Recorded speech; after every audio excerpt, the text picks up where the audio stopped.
Hello, and welcome to AARP's Women's History Month presentation on our founder, Dr. Ethel Percy Andrus. I'm Karen Capenteris, Associate State Director for AARP Michigan. And today I'm very excited to bring you a presentation on Dr. Andrus. We chose to do this event for Women's History Month because we wanted to share how amazing our founder Dr. Andrus, was. Back in 2008, we marked AARP's 50th anniversary, and I was put in charge of the AARP Michigan events surrounding that anniversary. At that point, I did quite a bit of research on Dr. Andrus in order to be able to talk about her and about our 50 years. And although I knew some of the history up to that point, what I learned about Dr. Andrus really brought me great admiration for her. She was a visionary. She had the talent that most visionaries don't have, which is to be able to put what they envision into practice and make it happen. I'm not saying that she didn't have help with what she did, but she was willing to get down and do the nitty-gritty to make it her vision reality, and that's something that's rare. Can we share the slide, please? Thank you. So, what is Women's History Month? It's simply a month-long celebration of women's accomplishments and contributions dating back to 1909. Each year has a theme, and this year's theme is a continuation of last year's theme, the valiant woman of the vote, refusing to be silenced. At AARP, we couldn't find a more fitting way to observe Women's History Month than to honor our founder, Dr. Andrus. On the screen, you see some of the key dates related to Women's History Month, but there's more to the story. Women's History Month began as International Women's Day, commemorating the February 28, 1909 meeting of suffragists and socialists in Manhattan. 1 year later, on March 18, 1910, German activist Clara Zetkin suggested recognizing International Women's Day at an international conference of working women. All 17 countries in attendance agreed. On March 18, 1911, the first International Women's Day was celebrated in Austria, Switzerland, Germany, and Denmark. In the United States, we were a little lagging behind. It wasn't until the 1970s that women's history gained more official recognition. In 1977, a task force in California began celebrating Women's History Week as a means to persuade school principals to comply with the Title IX legislation that prohibited discrimination based on sex in federally funded education programs. In 1980, President Jimmy Carter declared March 8th as the start of National Women's History Week.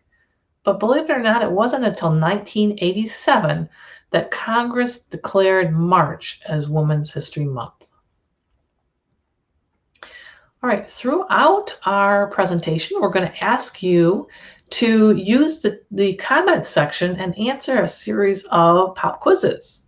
And the first one is, what was the field that Dr. Andrus' professional career was prior to founding AARP? So if you can just use the comment section and let us know whether you think it was politics, education, nursing, or law. I'll give you just a second to put some of those comments in. And I'm going to move forward so that so I'm going to start just with a little background of Dr. Andrus, because the early years really was so fundamental in forming who she was and then ultimately what she did. She was born in San Francisco in 1881. She was 9 years old when the family moved to Chicago so that her father could finish his law degree at Northwestern University. So she grew up in the Midwest in her formative years on the south side of Chicago in the 1890s. She lived with her parents, George and Lucretia, and her sister Maud. And her sister was her older sister. Dr. Andrus had a couple of unique idols growing up. In the 1800s, most girls modeled themselves after heroines such as Jane Eyre or Jo from Little Woman. But Dr. Andrus was different. Her idols were the late Peter Cooper, a wealthy industrialist and inventor who turned philanthropist and founded a New York college that offered free night classes to everyone, regardless of their sex, their race, social or social economic background. Her other idol was John Dewey, who revolutionized education by focusing on active learning rather than the passive style that had been previously the norm across the country. Ethel became a teacher, one of the very few professions open to women in the 1890s. She attended the University of Chicago, and then she went on to the Lewis Institute in Chicago to earn a degree in education. And when she was at the University of Chicago, she studied philosophy. After graduating from the Lewis Institute in 1903, she was hired to teach there. Dr. Andrus, one of the things that was very formative in her early years was that her father told her she had all kinds of aspirations. She had ideas of what she wanted to do with her life. And her father told her, and this is very typical back then, that she could never marry if she wanted to achieve the goals that she had. Sad, but that's she chose to never marry and to work towards her goals. In addition to teaching at the Lewis Institute, Dr. Andrus volunteered at Hull House. Now, those who haven't heard of Hull House, it was founded by an Illinois heiress, Jane Addams, and it served immigrants in an impoverished Chicago neighborhood. In her memoirs, Dr. Andrus writes that volunteering for Hull House showed her the value of folks of different races and creeds to respect their pride, enjoy their future, and know their innate dignity, marvel at their resourcefulness at adversity, and their great and supporting faith.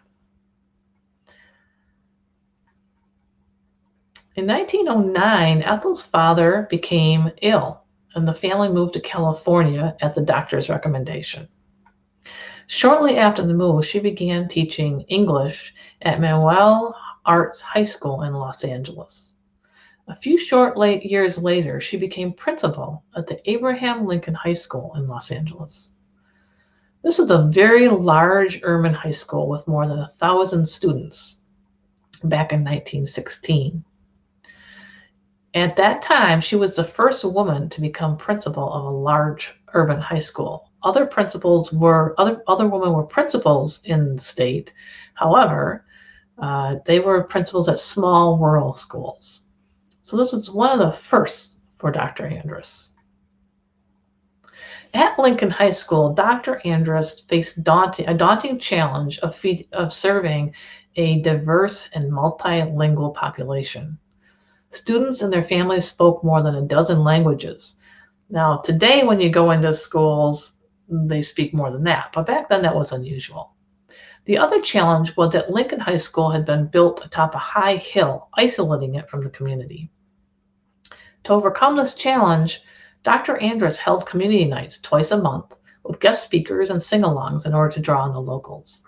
She wanted residents to view Lincoln High as the hub of their community. At Lincoln High School, Dr. Andrus drew upon what she had learned volunteering at Hull House and from her mentor, Peter Cooper. She wanted the school to emphasize learning rather than teaching, to shift the focus from what teachers did to what students did. She developed innovative programs that guided students to be their own teachers and learn by doing. It was important to Dr. Andrus that the school served all students, not just those who aspired to become doctors, lawyers, or engineers. She also made sure that students from non-academic backgrounds could aspire to become doctors, lawyers, or engineers, if they so choose. But she also made a change at the school. She brought in technical classes that hadn't been offered before. She wanted to make sure that those students who had ambitions other than becoming doctors, lawyers, or engineers had that option. Her goal was not to push a student toward a predetermined destination, but to give them the tools to plot their own life course in life. When she first arrived at Lincoln High School, Dr. Andrus, one of the first things that she did was put the sign with opportunity between the two gates that had already existed. When doing this, her goal was to inspire not only the students, but their parents.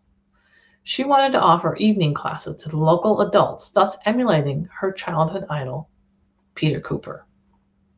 The Board of Education, when she brought this idea to the Board of Education to offer night classes, they shot her down right away. They did not think that it would be worth the cost because they didn't think people would climb the hill to take night classes. So Dr. Andrus asked the board if they would provide heat and electricity. She would provide the faculty, the administration, and student body.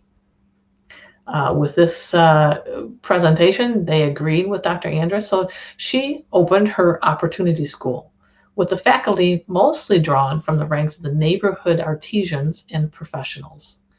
Dr. Andrus herself was one of the teachers, along with another Lincoln High teacher, but she also was brought in a French Baptist minister to teach French, a department store Spanish interpreter to teach Spanish, and a Los Angeles Fire Department superintendent of car bars to teach machine shop skills.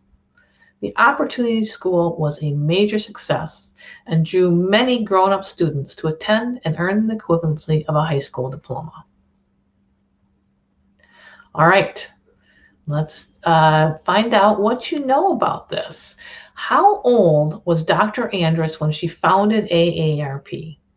If you can put your answers in the chat. I'm looking back to see what y'all thought about the last one. Education. Most people said education, some said nursing. Some said family and engagement. So what was, how old was Dr. Andrus when she founded AARP? 53, 63, 73, or 83? All right. As you're sending in those, I'm going to talk a little bit more about Dr. Andrus. Dr. Andrus was principal of Lincoln High School for 28 years. But in 1944, her mother became ill, and she felt she had to retire in order to care for her. At that time, she was 62 years old. Her father had passed away in the 1920s. Dr. Andrus put her family above her career and left the school that she loved to become her mother's caregiver.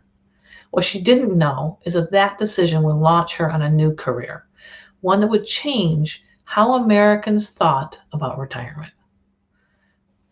Of course, her mother recovered due to Dr. Andrus's excellent care. And it was her mother, Lucretia, that encouraged her daughter to devote herself to the elderly and to become their advocates, as she had become advocates for her high school students. When she was still principal at Lincoln High School, Dr. Andrus founded the Association of California Secondary School Principals and served as its first president, another first for Dr. Andrus. In that role, she, alongside her male peers, had a role in developing education policy. Following her mother's return to health, Dr. Andrus took a volunteer position with that same organization as a director of welfare. In her writings, Dr. Andrus wondered what her contributions to this role might be, since it didn't have anything to do with her expertise, which was education policy. She soon found out what her role would be. Very shortly after starting her new job, which was a volunteer position, she was contacted by a shopkeeper from a nearby town. She was told that a former teacher was in poor health, and the shopkeeper asked Dr. Andrus if she would check on her. When Dr. Andrus arrived at the address given, she found nobody home. However, she was told by a neighbor that there was an old woman who lived in the back in the chicken house. The woman she found living in an old chicken coop told her a sad story. She had become a Spanish teacher of some distinction and had carefully saved her money and purchased some scenic acreage in Montrose, California. But the Depression had taken away all opportunity for sale, and a flood washed away the approaches to the property. The only thing she had left was the $40 per month that she had from her retirement plan. That $40 in 1944 is equivalent to $595 today. She told Dr. Andrus that needing to pay for medicine, health care, and food, there wasn't anything left to put a roof over her head. That visit with the retired Spanish teacher had a profound effect on Dr. Andrus. Inspired by this story and her mother's encouragement, she embraced her second career as an advocate for retired educators. Now, Dr. Andrus understood the power in numbers, and she realized what retired teachers could do if they formed a national organization. So she decided to form the National Retired Teachers Association, which is short NRTA. The goal was to advocate for pension reform, tax benefits, housing improvements, and health insurance coverage, and the continued support of education. Prior to this, advocacy efforts for teachers occurred only at the state level. NRTA was designed to work closely with the State Retired Teachers Association, giving them a nationwide voice. In 1947, NRT was formed. Dr. Andrus was elected first president, another volunteer position, and membership dues were set at $1. After 7 years, Dr. Andrus and the NRTA could list many achievements, but one of the major goals remained elusive, and this was one of the major goals of why Dr. Andrus started NRTA. Despite considerable effort, Dr. Andrus had not been able to find an insurance company that would take on the risk of insuring retirees. None of the many companies that offered health insurance in the early 1950s were willing to offer an affordable policy to people over the age of 65. Remember, Medicare didn't come into being until 1965. Over a 5-year period, Dr. Andrus met with 42 companies about setting up retiree health insurance for NRTA members. All 42 said no. And then something happened. In 1954, Dr. Andrus met Leonard Davis, who was an insurance agent for Continental Casualty Company, who agreed to a pilot program to see if they could profitably insure a large group of retirees. The pilot included 800 of the New York Retired Teachers Association members. The pilot was severely tested early on when an influenza outbreak threatened to swamp the system with overwhelming costs. At least that's what was perceived. What happened in reality was not a large number of the 800 insured needed to use their insurance because they didn't get sick. This offered hope that the pilot would prove that they could cover retirees without going broke. Continental Casualty Company eventually agreed to open the plan to all NRTA members nationwide in 1956. In its first year, 5,000 NRTA members signed up, and it was declared the plan that broke the barriers against health insurance for retired teachers and led to a new era for all older people. All right, I'm going to take a look and see what people said about how old Dr. Andrus was when she formed AARP. 53, 63, 73. All right, so the answer is Dr. Andrus was 73 years old. Soon after NRTA members non-NRTA members were asking why they couldn't get the insurance that NRTA members could. Now that Continental Casualty had proven the insurance was feasible, they were willing to open it up and provide the products to outside NRTA members. So Dr. Andrus formed a new group, one that any retiree could join. The American Association of Retired Persons was born. It was 1958, and Dr. Andrus was 73 years old. Oops, sorry about that. Membership dues were $2. Dr. Andrus laid out her intention for AARP to 1, enhance the quality of life for older persons, 2, to promote independence, dignity, and purpose for older persons. And you'll see on the screen here that the first seal has those 3 words. 3rd, to lead in determining the role and place of older persons in society. And 4th, to improve the image of aging. In 1984, membership in AARP age dropped from 50 to 55. Why, you might wonder? And we'll tell you in a second. You can actually join AARP at any age. You do not have to be 50 or 55. You could be 25 and still join AARP. However, you may not get all of the benefits, all of the discounts, I guess I should say. When we dropped our age from 55 to 50, we did it because a large number, over 1/3 of the AARP membership, was still working. And we wanted to feel like we were relevant to all of our members. So in 1999, we became just the acronym AARP.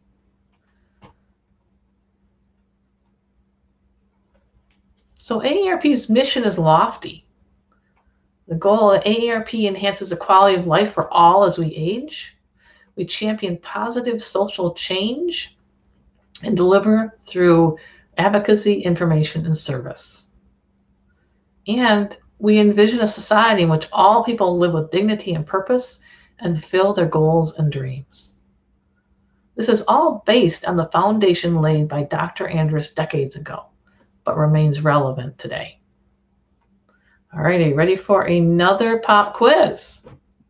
What was the name of the original AARP magazine?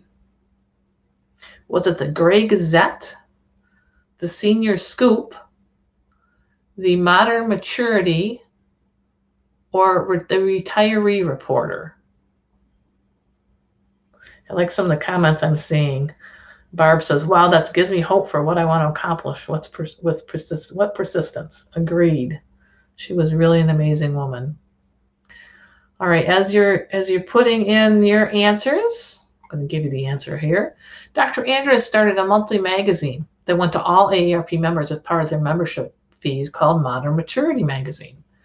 It is now known as AARP the magazine. The goals of the magazine that she set out were to serve the social and cultural needs of AARP members, to provide a new image of aging, exploring common challenges, and sharing stories of men and women who continue to strive, grow, and enjoy and live as they matured. In the very first magazine, Dr. Andrus started to disrupt aging. In her column, she wrote, aging is not just a problem, it represents a real and thrilling challenge. It is one thing to recognize that older people represent the nation's greatest resource. It's quite another thing to do something about it. And she did something about it. She also wrote that the magazine's ambitions and purpose were to create a showcase for the achievement of our people, to build many bridges between the worlds of our needs and the powers that can answer those needs, to open the door to all of the various human adventures that we can picture for you, and to serve as a forum for the subject of interest to retired persons. The clear message, being older was not a disability, it was an opportunity. So after she founded AARP, soon after, she asked through the Modern Maturity magazine what people were looking for in travel. Where would they like to go? So many people wrote to Dr. Andrus and said that they really wanted to visit Europe. So a new group travel plan was formed, and they had trips, especially to Europe. But the trips were at a cost that was realistic, that was available and within reach of the average retiree. So soon, armchair travelers became savvy tourists. It was the first time that group tours had been designed for the older traveler who wasn't wealthy. The AARP travel service still exists today as a benefit to members. And I'm going to ask, it's not part of our quiz, put in the comment section, did you realize that AARP had a travel service?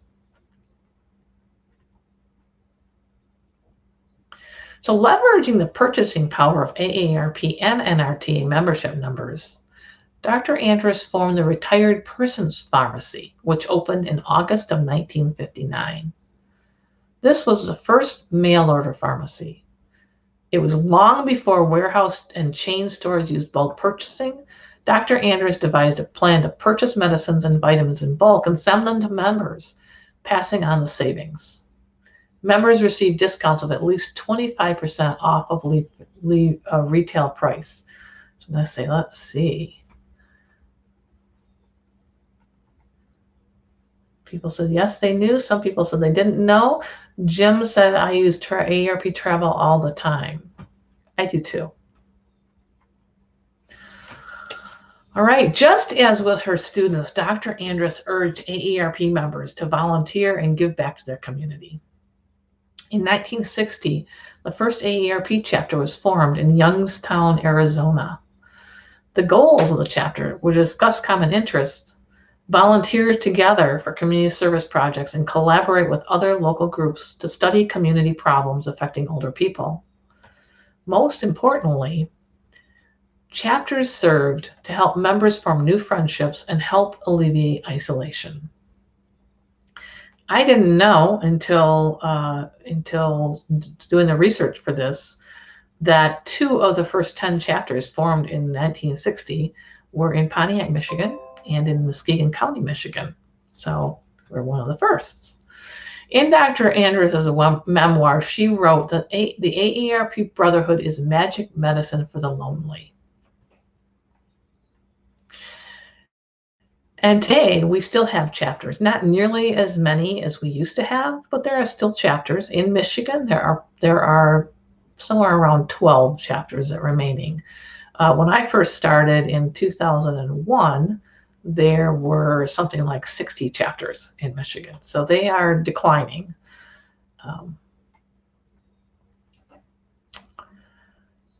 So due in part to the visibility that Dr. Andrus had achieved through her work with NRTA and AARP, she was appointed in June of 1959 to the National Advisory Committee charged with preparing the very first White House Conference on Aging, which was scheduled to convene in January of 1961.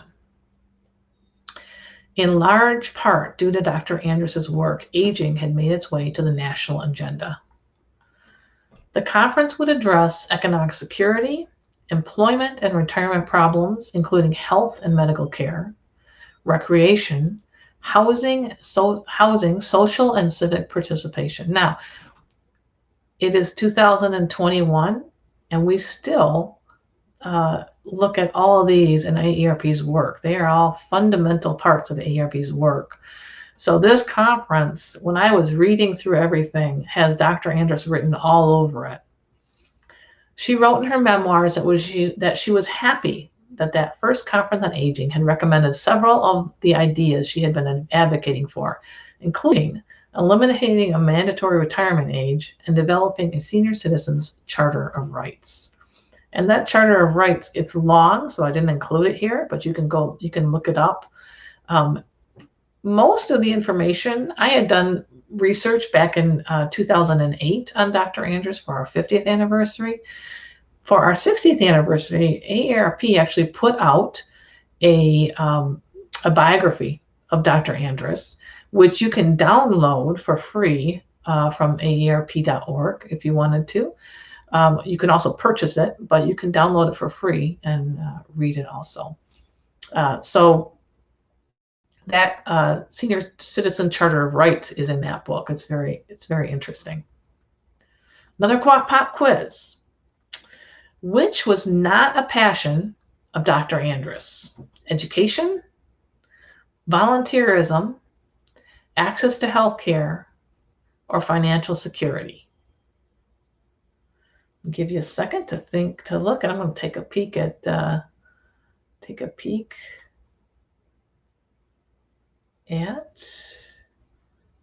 Yes, I agree. The pharmacy was ahead of its time, as was Dr. Andrus in general. She was pretty amazing. And I'm not covering everything that she did. I'm covering basically the highlights. All right. So actually, that was a trick question because Dr. Andrus was passionate about all of those things. Dr. Andrus saw that housing was critical to connecting people to community life. So you heard earlier that she found a former teacher living in a chicken coop who couldn't afford housing because of her healthcare costs, her medication costs. And so housing was really, she was passionate, very passionate about. And in 1960, AARP became actively engaged in researching the various options for housing for older people, including shared communal housing, affordable and accessible independent housing, and remodeling to be able to remain in their current home. So the communal housing, she actually, when she founded NRTA, NRTA opened a communal housing location called Gray Gables in California, and she lived there for most of her life after it opened. It was what today is sort of the epitome of the kind of communal housing, independent living type situation that people would like. They had trips, they had exercise, they had classes, they had all kinds of things there. And they kept building onto it because it was so popular. In 1960, Dr. Andrus had architect Whitney Smith write a 7-page article in Modern Maturity about remodeling homes to eliminate steep stairs and high cupboards, include no step entries, wider doors and hallways, good lighting, non-slip flooring, and other elements that would soon become standard universal design features. So universal design, that term didn't exist yet. These things that the architect Whitney Smith wrote about were relatively new. They have just been introduced not that long ago. But Dr. Andrus saw what this type of housing could be like. So to show the rest of the folks that this type of housing could be beautiful, she commissioned a home with all of these elements in it called Freedom House. And the picture you see here is a rendering of what the house looked like kind of from the top.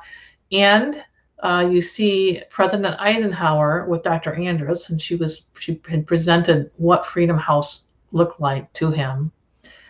And she actually, for the Conference on Aging, had a version of Freedom House built within blocks of where the Conference on Aging in 1961 was held, so that people going to the conference could see what housing for the older adult could look like. And over the period of the conference, over 3,000 people went through that house. It's unfortunate to me that we are still fighting to get universal design standards into housing so that we can have lifelong homes instead of homes that you need to modify in order to stay there.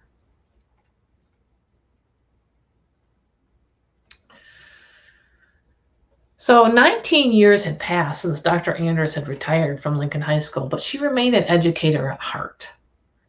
And Dr. Andrus announced the Institute of Lifetime Learning on May 24, 1963, while testifying before the U.S. House of Representatives Committee on Education and Labor in the support of the Adult Education Act of 1963.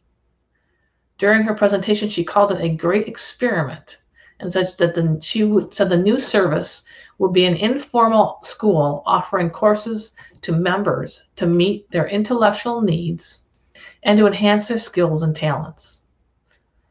It was set up as a demonstration project to demonstrate the interest of older persons in education and their desire to keep abreast of changes that affect all society. The idea was to create programs that could be duplicated wherever older people wanted to pursue their interests and develop new skills. Soon, additional sites around the country were opened. Then what happened next was that AARP formed an agreement with the U.S. Department of Agriculture to assume responsibility for chartering Institute of Lifetime Learning programs in parks, schools, recreation facilities, and other local organizations nationwide. At its peak, some 140 AARP-affiliated Institutes of Lifetime Learning existed. By the late 1970s, communities across the nation had begun to promote adult education programs through local school systems and community colleges. Elder Hostel, now known as Rhodes Scholar, had also begun. Four-year colleges and universities were encouraging older adults to audit courses at reduced fees. Dr. Andrus's great experiment had succeeded.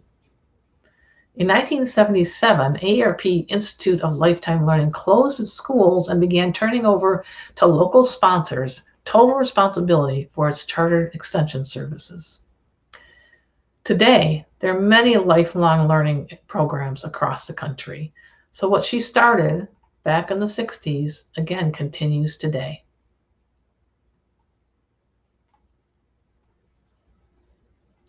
In 1964, NRTA and AARP presented the Dynamic Maturity Pavilion at the World's Fair, with the goal of continuing to share the dynamic change of attitude toward aging to the millions of people who would attend.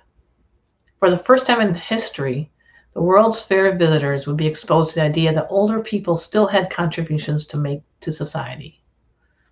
The entrance to the pavilion held a massive sundial to coincide with the concept of time being ageless.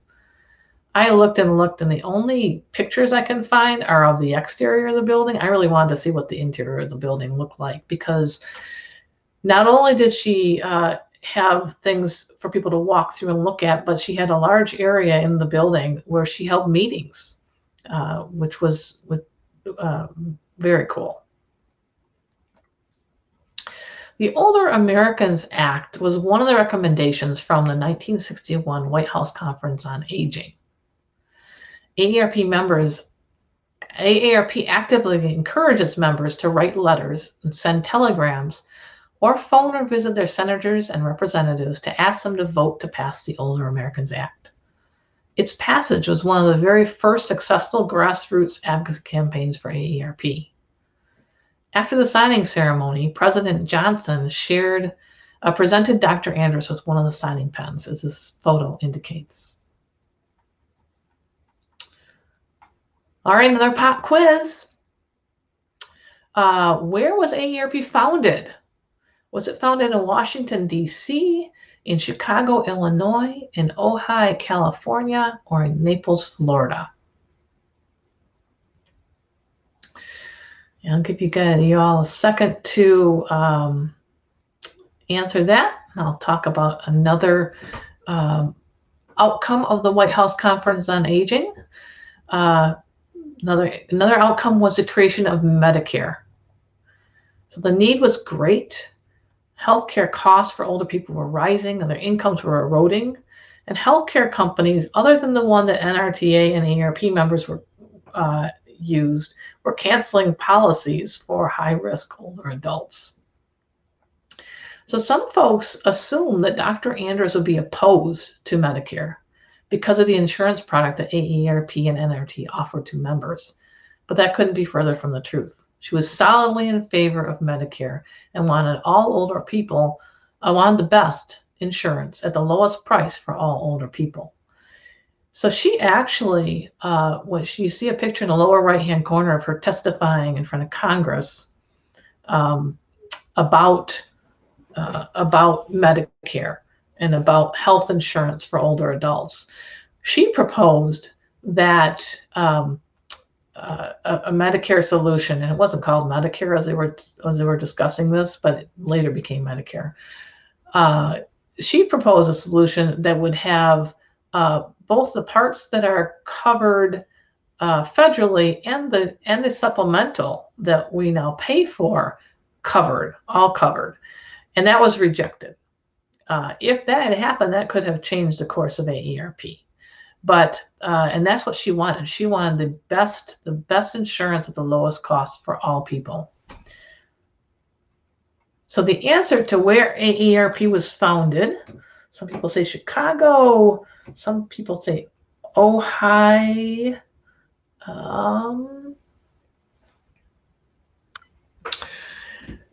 And the answer is it was founded in Ojai, California, where Dr. Andrus lived. She ran AARP and NRTA out of Gray Gables for a while. And then she moved it, but our headquarters are now in Washington, D.C., and we do have a arm of AARP or part of AARP out in Long Beach, California, which is where Dr. Andrus settled after she moved from Ojai, from Gray Gables. All right. I just want to do a little bit of a recap of the visionary that Dr. Andrus was. So in these pictures, you can see some of what I'm going to say here. She was the first woman principal of an urban high school in California, like we talked about. She founded the California Association of Secondary School Administrators and served as its first woman president. She founded NRTA in 1947 at 63 years old. She was Teacher of the Year in 1954. So she had actually retired many years before that, but they honored her with Teacher of the Year after her retirement. She formed the first group retiree health insurance plan, founding AARP in 1958 as a 74-year-old woman. AARP, the magazine, has 3 times the circulation of any other American magazine, and that was true of later in the years. So Modern Maturity, when I first came to AARP in 2001, the magazine was still called Modern Maturity. It wasn't until at least 5 years later, I think, that they had actually a staff contest to rename the magazine, and it came out as AARP, the magazine. She was inducted into the National Women's Hall of Fame in 1993. In the Extra Mile National Monument in Washington, D.C., selected Dr. Andrus as one of its 37 honorees. The Extra Mile pays homage to Americans like Dr. Andrus who set aside their own self-interest to help others and successfully bring about positive social change in the United States. She really recognized the benefits and promoted universal design before it was universal design, as it was in its infancy. She changed the image of the older adult in our country and really around the world. She pioneered marketplace innovations. If you go and look at the biography on her, you'll see all kinds of other marketplace innovations that she pioneered, and we are still working to pioneer marketplace innovations all the time at AARP. Before AARP, the dynamic maturity pavilion was at the 1964 World's Fair. There'd never been a nonprofit at the World's Fair. They couldn't afford the space. The big names like Coca-Cola and Pepsi and McDonald's all had things there, but nothing that really provided education on any kind of subject. She created the first affordable group travel for older adults, the first mail order pharmacy, the first lifetime learning institute. She formed Gray Gables, the model facility for active retirement. And alongside Gray Gables, across the street, she also formed the first one of the first assisted living and nursing home facilities that created a continuum of care facility. So independent living at Gray Gables, and assisted living and nursing home facilities across the street should the Gray Gables folks need them to move there. She was one of the first women to receive her PhD from the University of Southern California, which she got while she was principal at Abraham Lincoln High School. And she is in the National Women's Hall of Fame. All right, another pop quiz. Which quote from Dr. Andrus is the motto of AARP? I'm really very curious what you all answer. Is it what we do for all? Is the motto to serve, not to be served? The human contribution is the essential ingredient? Or is it is only in the giving of oneself to others that we truly live? Nancy, I agree with you. Nancy says it's sad that this is the first time she's heard of this amazing woman. I agree, 100%. Let's see. We have a couple people saying to serve, not to be served. Some saying that it is only in giving of oneself. So all of these are Dr. Andrus. There's actually a book out there of Dr. Andrus quotes that she used in her magazines, both NRTA and then AARP. And at NRTA, when she founded NRTA, she started writing the NRTA journal. So it was a natural step for her to create Modern Maturity when she started AARP. But for many years, she wrote every other month. She wrote an article in the magazines. All right, to serve, not to be served. Many people say that. They all sound like her. I agree with that. All right, yes, Judith says the first professional school of gerontology in the U.S. is the Ethel Percy Andrus Gerontology Center at the University of Southern California. You are right.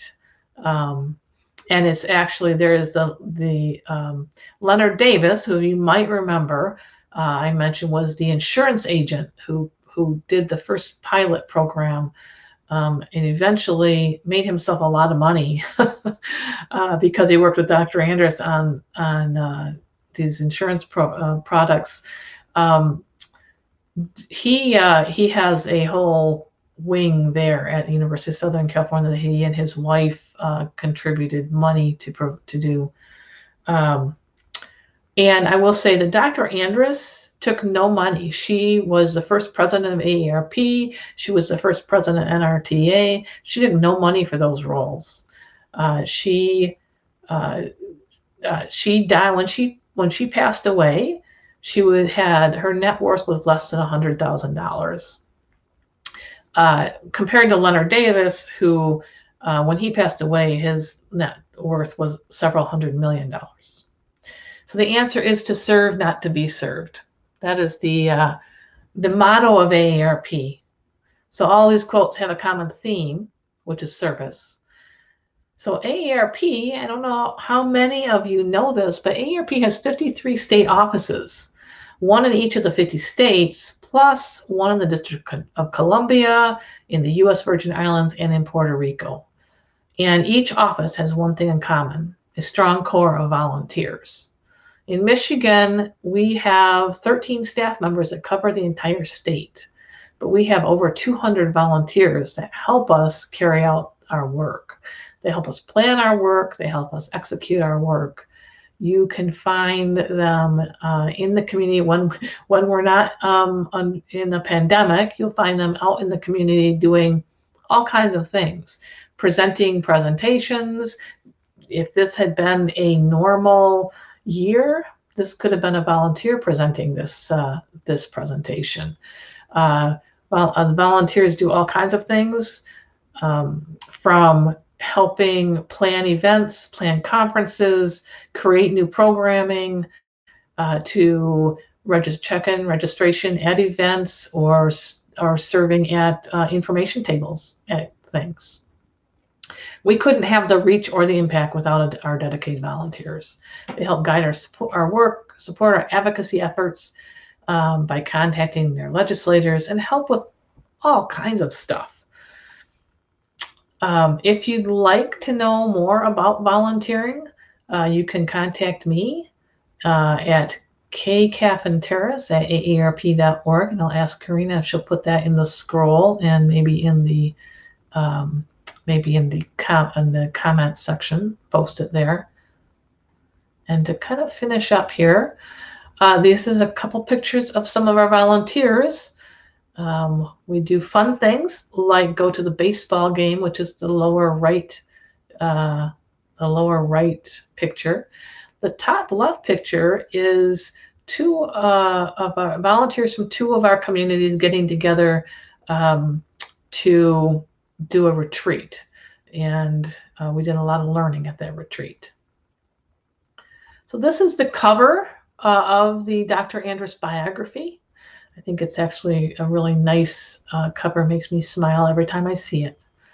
So thank you so much for spending almost an hour with us learning about the incredible Dr. Andrus. And you can find more about her by going to aarp.org, and you can search Dr. Ethel Percy Andrus or Dr. Andrus.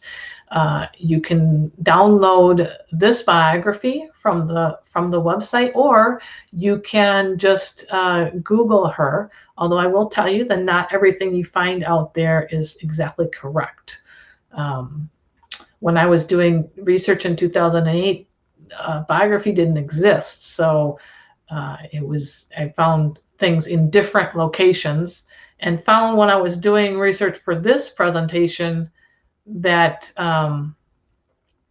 we definitely didn't. What I presented in 2008 wasn't necessarily correct. So thank you. So glad that you joined us today, and hopefully you'll join us again. If you want to find out about any of our other presentations, virtual presentations, you can find our virtual events page by going to aarp.org/mi for AARP Michigan. So aarp.org/mi. Right at the top there, you can click on virtual events. It'll take you to a page that has all of our upcoming events for the next month. Plus, it has some of our previous events that you can watch on demand. And I encourage all of you to visit that. We have great events of all different types happening every month. So thank you very much. Have a great day, everybody.